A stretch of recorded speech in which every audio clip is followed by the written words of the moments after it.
On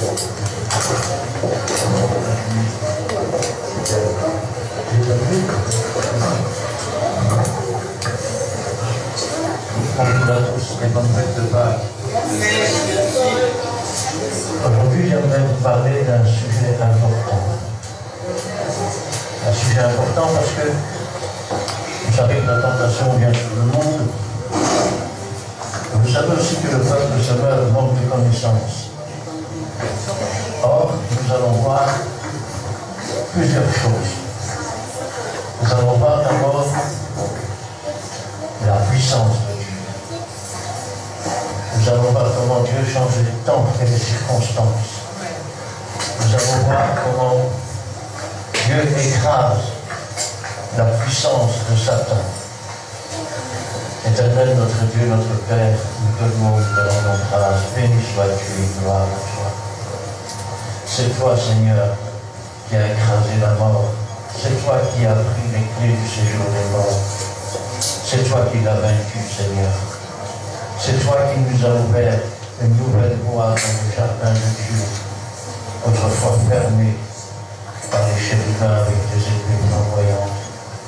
Et par cette voie nouvelle, Seigneur, tu nous fais entrer dans le pardon, dans la grâce et dans la bénédiction. Sois loué, sois exalté, sois glorifié. Que ta parole, Seigneur, ne sonne pas à toi sans avoir fait ta volonté. Et que toute la gloire t'en revienne. Gloire au Père, gloire au Fils et gloire au Saint-Esprit. Amen.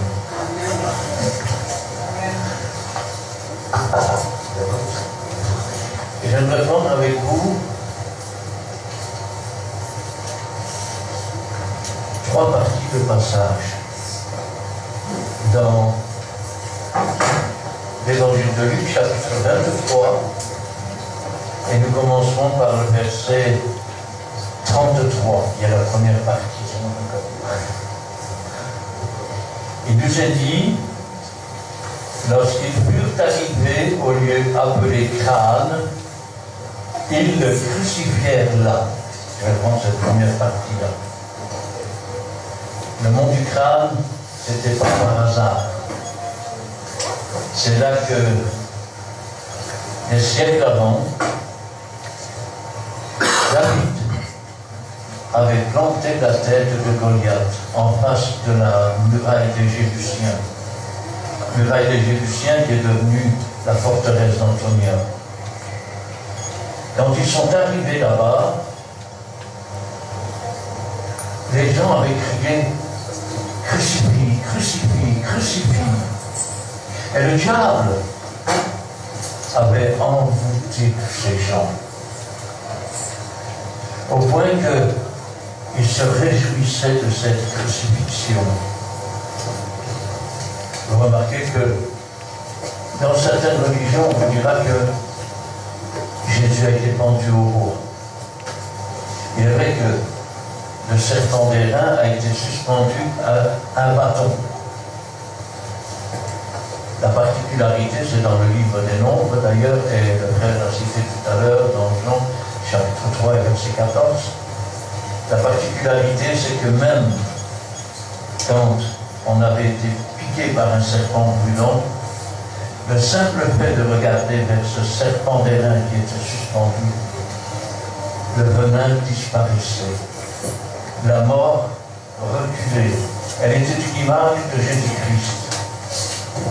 Quand ils l'ont suspendu à cette croix, son sang a commencé à couler sur le poteau et le linteau de cette croix.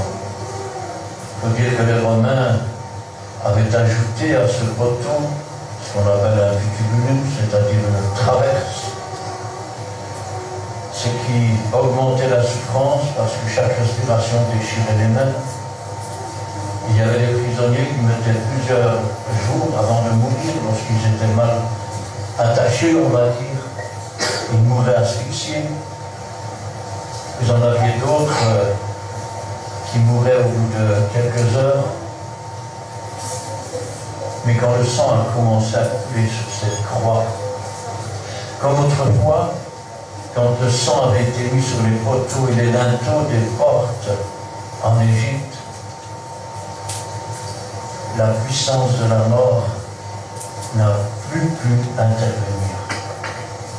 Et Pâques signifie passer outre. Dieu a dit, je verrai le sang et je passerai outre. Je traduis, je verrai le sang et Pâques. Mais pas passer outre, comme quand on rate un arrêt. Passer outre dans le sens d'épargner. Jésus maintenant est sur cette croix et le sang coule. Et le sang coule. Le diable a préparé un piège pour les nations d'aujourd'hui. Un véritable piège capable de faire tomber les chrétiens. Mais ce jour-là, quand le sang a commencé à couler, les discours ont commencé à changer. Ce n'était plus crucifie et reste là. Ça devenait si tu es le Fils de Dieu. C'est toutes ces phrases que le diable utilisait. Si tu es le Fils de Dieu, change ces pierres en pain. Et Jésus disait, l'homme ne vivra pas de pain seulement, mais de toute parole qui sort de la bouche de Dieu. Amen. Il lui a dit, si tu es le Fils de Dieu, jette-toi du temple, suscite-toi. Car il a donné des ordres à ses anges pour qu'ils te portent sur les mains de peur que ton pied ne heurte contre une pierre. La faculté pour le diable de transformer les paroles de Dieu, d'en changer le sens pour détruire. Et là, au fur et à mesure que le sang coulait, ils ont commencé à dire, si tu es le Fils de Dieu, descends de ta croix. Le diable ne supportait déjà plus le sang qui coulait. Il sentait sa défaite. Sans effusion de sang, il n'y a pas de pardon. Et tout, d'après la loi, doit être sanctifié par le sang. Le tabernacle a été aspergé par le sang. Le livre lui-même a été aspergé par le sang. Et quand je pense à ça, je dis, Seigneur, quelle puissance. Alors que son front est couronné d'épines, d'aiguillons. L'aiguillon de la mort, c'est le péché. Mais lui, il les porte. Il porte nos péchés. Ses mains, ses pieds sont percés. Et la prophétie s'accomplit. Une bande de sœurs autour de moi. Elles ont percé mes mains, elles ont percé mes pieds. Et puis, le temps passe sur cette croix. Nous arrivons maintenant au piège que le diable avait tendu. Il était déjà environ la 6e heure. Il y eut des ténèbres sur toute la terre jusqu'à la 9e heure. Ce passage vous intéresse. Je vais vous dire pourquoi. Les Juifs ont, les Juifs ont plusieurs façons de compter la journée. Par exemple, la première heure du jour, la deuxième heure du jour, la troisième, la quatrième. Puis nous avons la première veille de la nuit, la deuxième veille, la troisième veille, la quatrième veille. Et puis il y a une autre façon de compter. C'est ce qu'on appelle des nonas. Un nona est constitué de 3 heures bien précises. Et chaque nona, dans le langage juif, constitue une journée ou une nuit. Tenez par exemple, je l'ai noté sur ma feuille, je vais pas noter sur ma feuille à vous. Imaginons que de 6 heures à 9 heures, c'est-à-dire je suis avec mon épouse Gina. De 9 heures à 12 heures, je suis chez le voisin. De 12 heures à 15 heures, je reviens chez Gina. De 15 heures à 18 heures, je suis avec Édouard. De 18 à 21 heures, je suis avec un copain. Et bien sûr, à partir de 21 heures jusqu'à 6 heures au matin, je suis avec mon épouse. Alors dans le langage juif, je vais parler comment? De 9h à 12h. De 6h à 9h, je vais dire, j'ai passé un jour avec Gina. On ne dit pas une journée, un jour. De 9h à 12h, un jour chez le voisin. De 12h à 15h, un jour avec Gina. De 15h à 18h, un jour avec Édouard. De 18h à 21h, une nuit avec un copain. Et de 21h à 6h, une nuit. C'est là où intervient le piège du diable, que Dieu, par sa puissance, a détruit.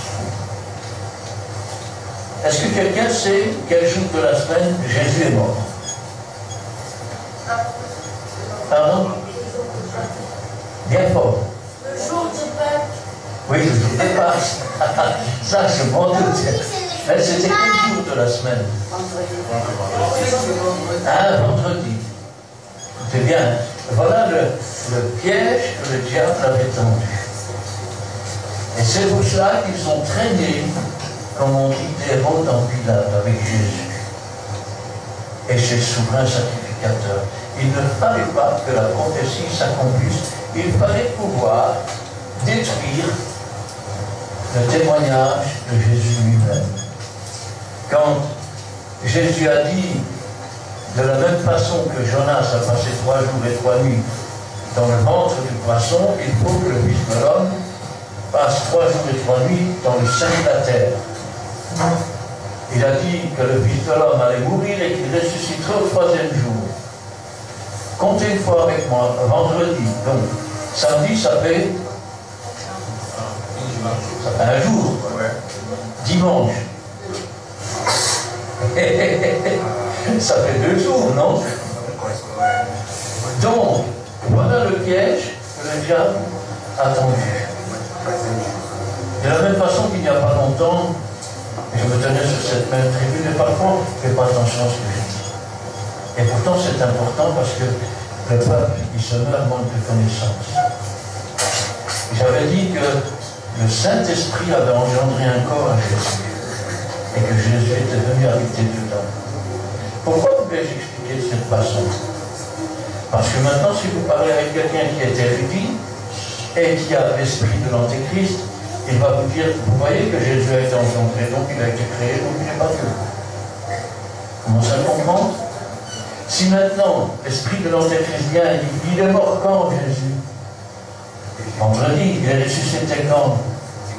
Dimanche, ça fait combien de jours? Ça fait 2 jours. Il y a un trou là quelque part. Alors, pourquoi ici on nous dit qu'il était environ la 6e heure? Et pourquoi on ne nous dit pas c'était la 2e heure du jour ou la 3e heure du jour? Parce que quand on nous dit la 6e heure, le temps est compté en nona. Rappelez-vous que 3 heures égale un jour. 3 heures après 18 heures égale une nuit. Donc, il nous est dit ici, il était déjà environ la 6e heure, et Dieu des ténèbres sur toute la terre jusqu'à la 9e heure. Ça fait un homme là. Donc ça fait une nuit. Le soleil s'obscurcit, le voile du temple se déchira au milieu. Jésus s'écria d'une voix forte, Père, je remets mon esprit entre tes mains. Et en disant cela, en disant ces paroles, il expira. Si nous comptons avec notre calcul à nous, nous allons dire, la Bible s'est trompée. Non? Et c'est là où Dieu est intervenu, où il a changé les temps et les circonstances. Parce que quand Jésus est mort, c'était la nuit. Une nuit de 3 heures qui n'est pas comptée en 2e veille ou 3e veille du jour, mais en 6e heure jusqu'à la 9e, c'est-à-dire de midi, parce que la journée commence à 6 heures du matin, donc 7 heures, 8 heures, 9 heures, 10 heures, 11 heures, 12 heures. Ainsi, il était environ la 6e heure, c'est-à-dire midi, et il y eut des ténèbres sur toute la terre. Jésus est mort pendant ce qu'on appelle un nona. Donc, si Jésus est mort pendant un nona, on peut dire qu'il est mort pendant une nuit. Parce que là, vous me suivez, ça fait bien une nuit. Maintenant, après 3 heures, le soleil est revenu. Il est revenu jusqu'à 6 heures. À partir de 6 heures, c'est le Shabbat. C'est la nuit. Et 3 heures, c'est quoi? C'est un nona à nouveau. Donc, il est mort dans la nuit, ça fait une nuit.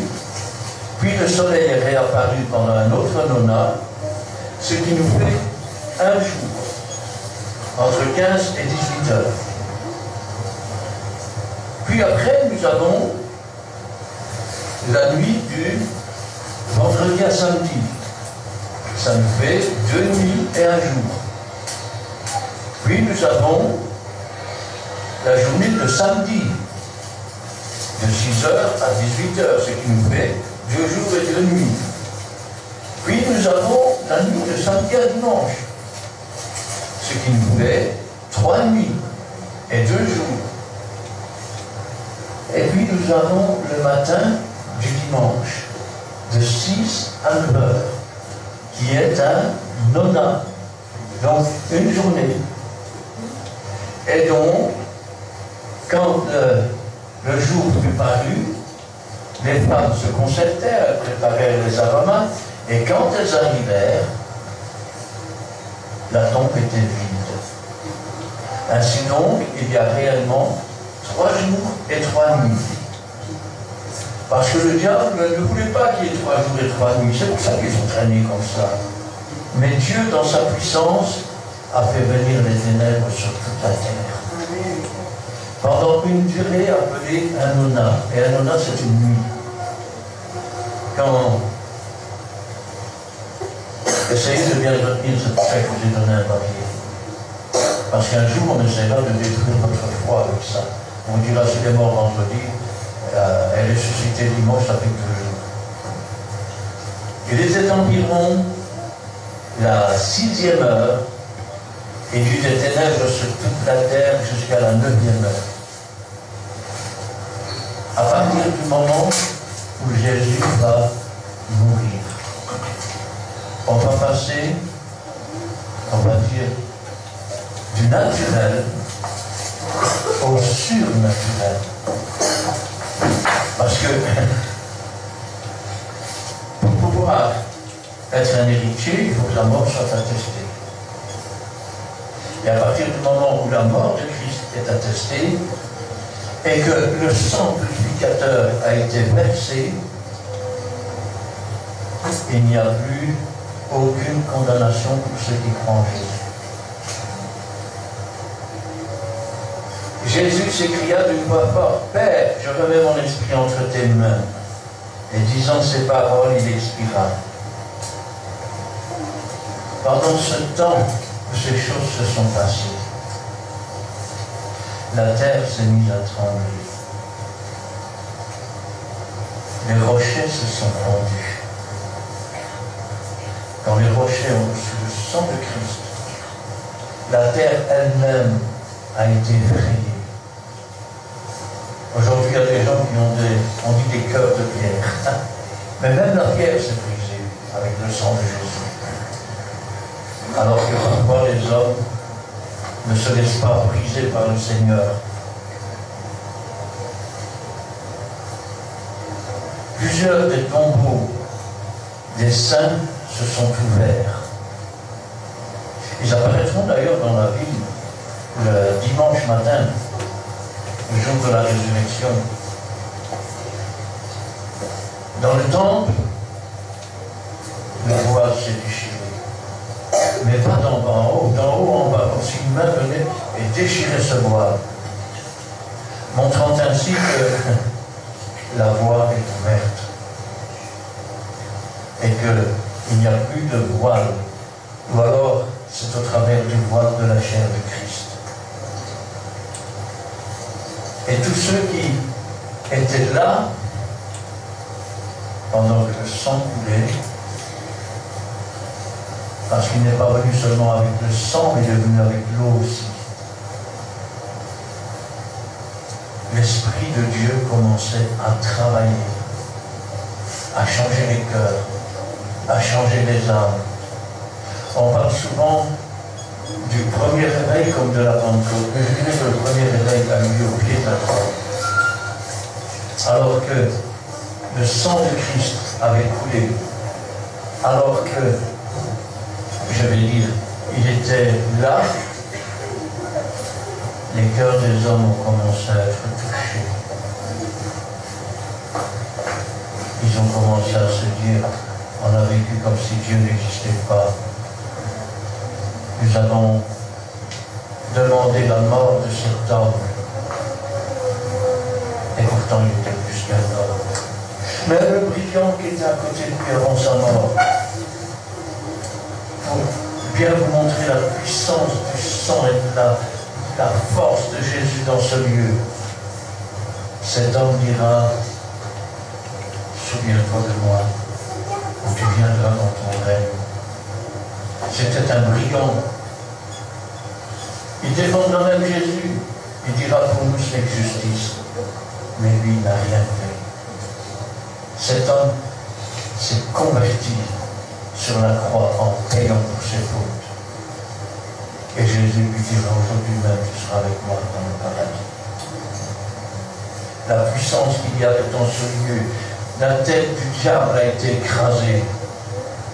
Et Jésus, rendu mort, on n'a pas dit que le corps de Jésus resterait 3 jours dans le tombeau. Il a dit, comme Jonas est resté 3 jours et 3 nuits dans le sein, dans le ventre du poisson, le Fils de l'homme resta 3 jours et 3 nuits dans le sein de la terre. Rendu mort quant à la chair, vivant quant à l'esprit. Le jour même, il est descendu. Il a prêché l'évangile à tous ceux qui étaient comme Abraham, Isaac, Jacob, Joseph, qui n'avaient pas pu obtenir le salut, le pardon des péchés. Parce que l'agneau de Dieu qui ôte le péché n'avait pas encore versé le sang. Et il a emmené les captifs sur les hauteurs. Le diable sa tête a été écrasée. Dieu avait dit à la femme, je mettrai inimitié entre toi et la postérité du serpent. Celle-ci t'écrasera la tête. Il parlait de Jésus qui devait naître d'une femme. Elle a ajouté, tu lui laisseras le talon. Quand quelqu'un a une faiblesse, qu'est-ce qu'on dit? C'est son talon d'Achille. Vous voyez, si vous n'avez pas cette connaissance, quelqu'un qui vient avec l'esprit du diable et de l'antéchrist peut directement détruire votre foi. Et dire que vous avez tellement, vous l'avez tellement contredit. C'est pour ça que c'est très important de connaître la parole de Dieu. Le centenier, la puissance de la conversion, le centenier qui était arrivé, glorifia Dieu et dit certainement, cet homme était juste. Il a été convaincu. Mais c'est pas tout.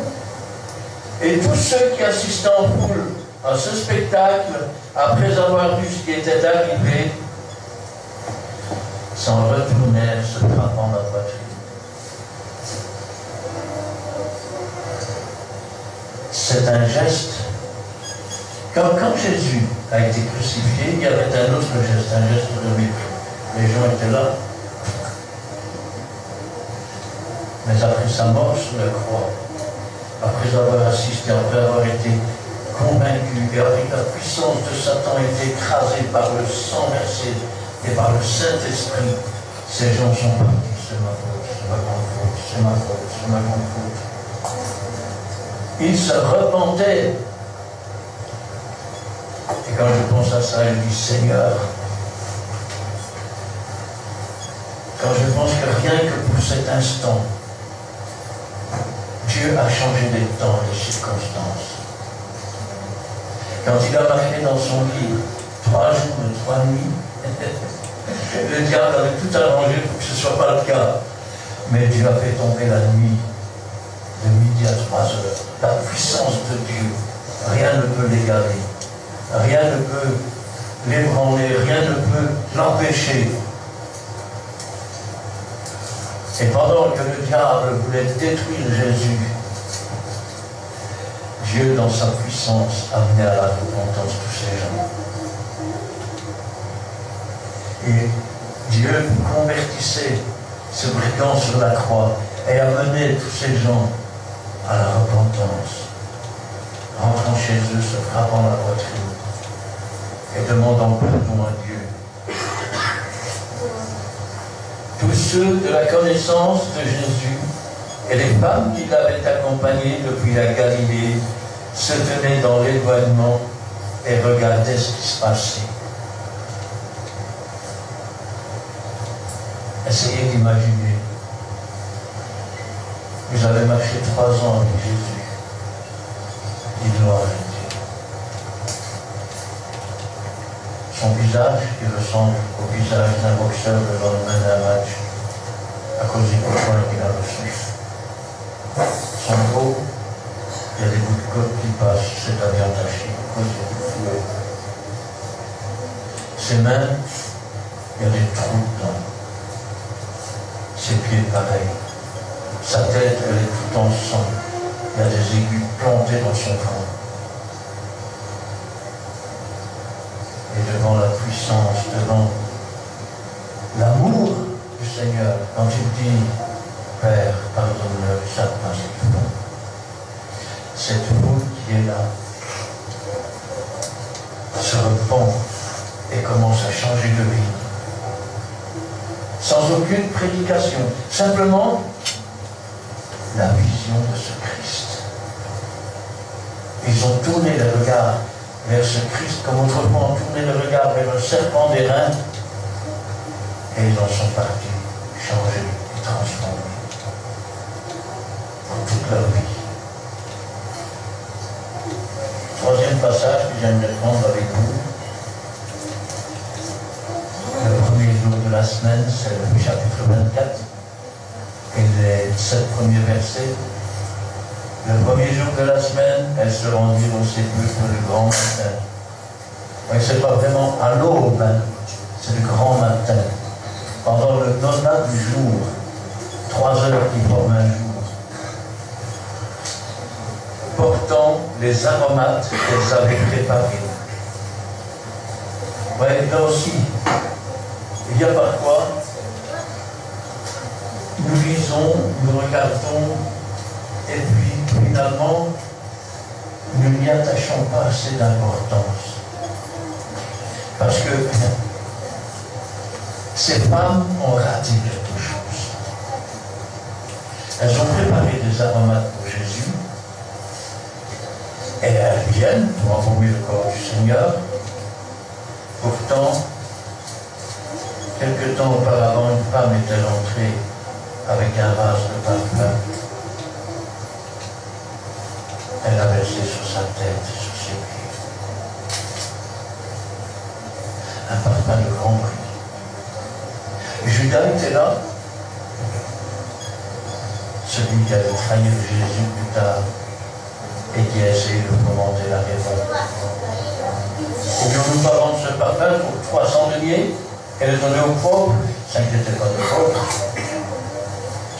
C'est parce qu'ils volaient ce qu'on mettait dans la caisse. Et Jésus dit, ce que cette femme a fait, elle l'a fait pour ma sépulture. Pour ma sépulture. Personne n'a fait attention à ce qu'il disait. Et dans tous les lieux où l'on prêchera la bonne nouvelle, on parlera de cette femme. Pour ce qu'elle a fait. Ces autres femmes sont venues avec des aromates. Mais l'heure n'était plus à apporter des aromates. L'heure était venue de constater que la mort a perdu toute puissance. Que l'ange est descendu du ciel, qu'il a roulé la pierre. Que les gardes sont devenus blancs comme morts. On les a même payés pour dire que les disciples avaient enlevé le corps. Elles entrent dans le tombeau. Je ne sais pas ce qu'elles ont fait quand elles ont attaqué.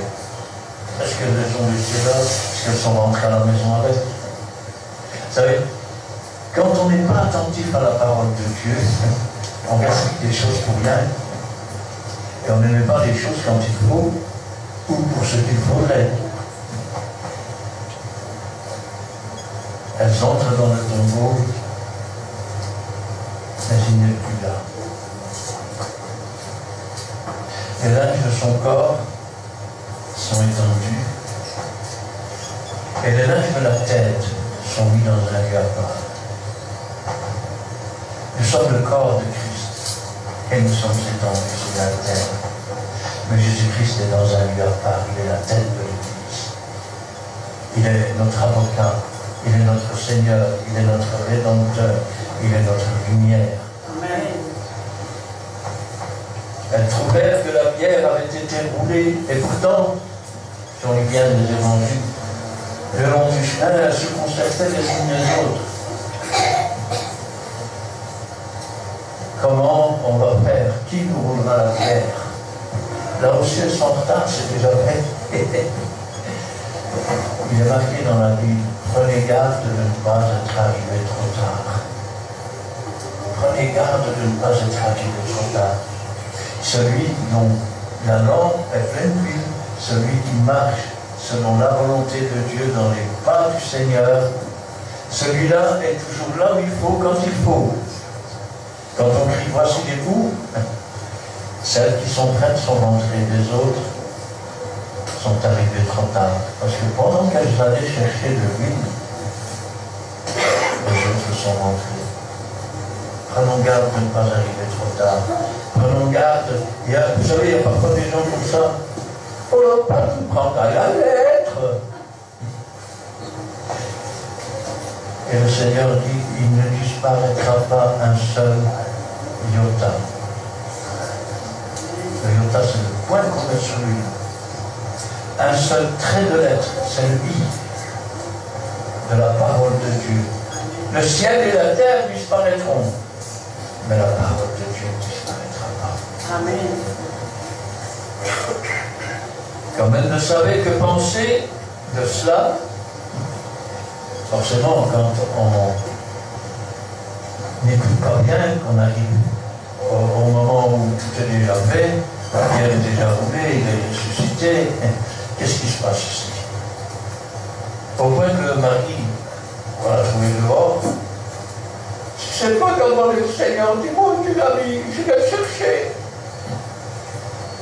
Et c'est le Seigneur qui lui dit, Marie. Elle se retourne, elle dit, Rabouni, c'est-à-dire maître. Et regardez ce qu'il lui dit, ne me touche pas. Car je ne suis pas encore monté vers mon Père, vers votre Père, vers mon Dieu, vers votre Dieu. Mais va dire à mes frères, aujourd'hui, le Seigneur nous demande d'aller proclamer la bonne nouvelle à nos frères. Jusqu'aux extrémités de la terre. Dieu nous demande de faire connaître que sa mort n'est pas une défaite. Et si on voulait être un peu intelligent, il n'est jamais mort. Il est simplement mort quant à la chair. Il était toujours vivant. Tout disciple accompli est semblable à son maître. Jésus a dit, celui qui vit et croit en moi, quand bien même il serait mort, il vivra quand même. Ce corps peut s'effondrer. Il y a plus qu'un corps. Quand le corps de Jésus s'est affaissé sur cette croix, Jésus n'était pas mort. Jésus était vivant. Vous savez, la mort, là où elle ne peut pas imaginer. Elle se dit, j'ai jamais vu autant de péché, autant de noirceur, autant de désespoir, autant de maladie, autant de pourriture. Elle a tout avalé. Elle a avalé nos péchés avec. il les a déposés dans ce jour des morts. Et une fois déposés, la mort a perdu son pouvoir. Parce qu'en prenant nos péchés sur la croix et en les déposant dans ces jours des morts, la mort a déjà eu sa part, elle a plus rien réclamé. Et quant à Christ, il était impossible que la mort le retienne, il n'a jamais commis de péché. C'est le salaire du péché, la mort. Jésus est pur, parfait, sans tâche. Quand je pense à ça, je dis, Seigneur, quelle bonté, quelle miséricorde. Saisie de frayeur, elle baissait le visage contre terre.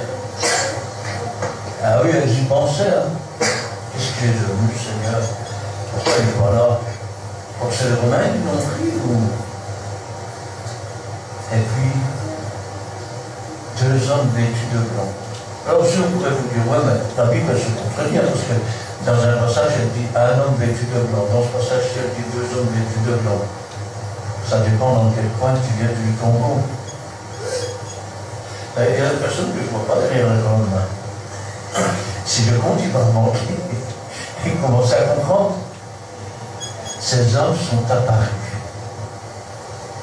vêtus de blanc. Et la première chose qu'ils vont faire, ils vont faire un reproche à cette femme. Oui. Jésus n'a-t-il pas dit qu'il ressusciterait le 3e jour? C'est le 3e jour. Qu'est-ce qu'elles vont faire pour vous? Normalement, elles n'ont rien à faire là. Elles doivent attendre Jésus. Pourquoi cherchez-vous parmi les morts celui qui est vivant? C'est une bonne question. Pourquoi cherchez-vous parmi les morts celui qui est vivant? Il n'est pas ici. Mais allez dire à ses frères. Allez dire à ses frères. Il n'est point ici. Il est ressuscité. Et remarquez, on ne parle pas de... Parce que aujourd'hui, même dans certains milieux chrétiens, on admet la réincarnation. Alors, quelle est la différence entre la résurrection et la réincarnation? Si on lit le mot résurrection ou ressusciter, en fait, si vous le lisez en français, c'est ressusciter. Ressusciter. Il n'y a pas d'accent sur le... On dit ressusciter. Et ressusciter, ça veut dire quoi? Ça veut dire qu'il y a une dissociation entre le corps et l'âme et l'esprit, et que tout a été remis en place. On a remis en place. Tandis que la réincarnation, c'est quand vous êtes censé être mort, vous sortez de votre corps et vous entrez dans un autre corps. Si on pouvait parler de réincarnation, je dirais que c'est la doctrine des démons qui sont des anges déchus, qui ont abandonné leur demeure première, qui sont devenus des esprits errants, et qui essayent de se réincarner à l'intérieur des êtres humains qui ne marchent pas droit avec Dieu. Ça s'appelle de la possession. Quand vous vous réincarnez dans le corps de quelqu'un d'autre, vous prenez la place de cette personne. C'est les démons qui font ça. Et quand je pense à cela, je pense aussi que la réincarnation n'offre pas de corps glorieux. Elle ne peut se faire que dans un corps pécheur. C'est là que les démons entrent. C'est là qu'ils prennent une sorte de réincarnation dans un corps et qu'ils dirigent un corps qui n'est déjà pas le leur. Quand on parle de résurrection, Jésus n'avait aucun péché. Je voudrais que vous compreniez une chose. Il n'avait aucun péché. Il était pur, parfait, sans tache. Ce qui veut dire que son corps n'avait jamais été souillé. Et parce que son corps n'a jamais été souillé, il n'avait pas besoin que son corps soit glorifié. Nous sommes dans des corps pécheurs, dans des corps qui ont été souillés par le péché.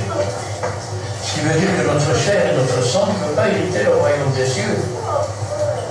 Et que dans notre résurrection, le Saint-Esprit nous rendra la vie, ce corps, et le glorifiera. Et là, nous serons comme des anges dans le ciel. Pourtant, laissez-moi vous dire que dans le ciel, même si tous seront magnifiques, lumineux, brillants, tout ce que vous voulez, il y en a un qui portera toujours les marques de son amour. Et quand on lui demandera d'où viennent ces marques dans tes mains, il dira, ce sont ceux de ma maison. Parce que chaque fois que nous péchons, nous crucifions Jésus par nos actes. Jésus a remporté la victoire, et au lieu de saisir par la foi cette victoire, au lieu de devenir nous-mêmes victorieux, au lieu de grandir dans la foi, au lieu de grandir dans l'esprit, au lieu de devenir comme Jésus, nous faisons verser des larmes. Car s'il n'y a plus de joie pour un pécheur qui se repent que pour mille qui disent n'en avoir pas besoin, il y a des larmes pour chaque âme qui descend dans le séjour des morts. Le prix qui a été payé est tellement important. C'est le prix de l'amour. C'est le prix de la compassion. C'est le prix de quelqu'un qui n'a jamais pris quoi que ce soit, pas qui que ce soit. Qui n'a jamais rien demandé. Il s'est offert gratuitement.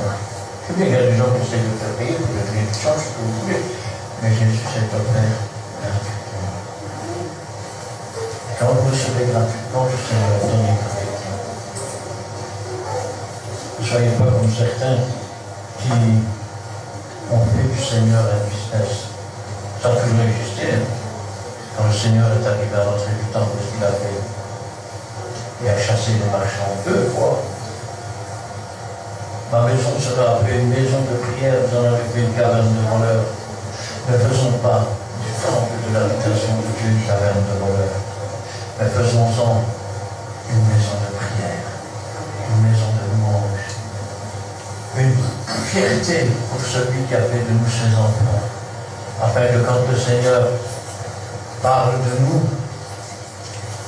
il ne soit pas obligé de devenir notre avocat pour dire que je sais bien, il a fait ça. Parce que l'accusateur est toujours là. Et d'être triste tout en nous défendant. Comme une mère qui défend son fils ou sa fille, malgré qu'elle a mal fait. Et ça par amour, tout en ayant de la tristesse au fond du cœur.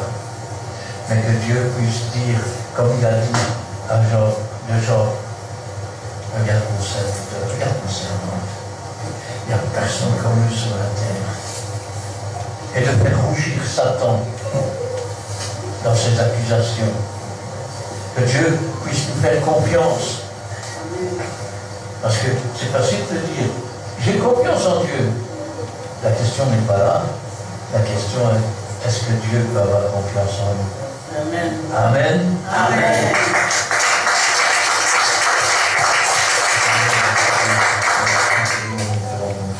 Béni soit Dieu, gloire à toi. La parole, c'est la vérité, la parole, c'est la puissance. Le manque de connaissance, c'est la mort de ton peuple. C'est pourquoi, Seigneur, donne-nous de ne pas rejeter la connaissance, mais de rejeter l'ignorance et de chercher la science, la sagesse de Dieu et l'intelligence de Dieu. Et qu'ainsi, Seigneur, nous puissions prospérer à tout égard et que tu puisses te réjouir dans ton ciel. Amen. Amen.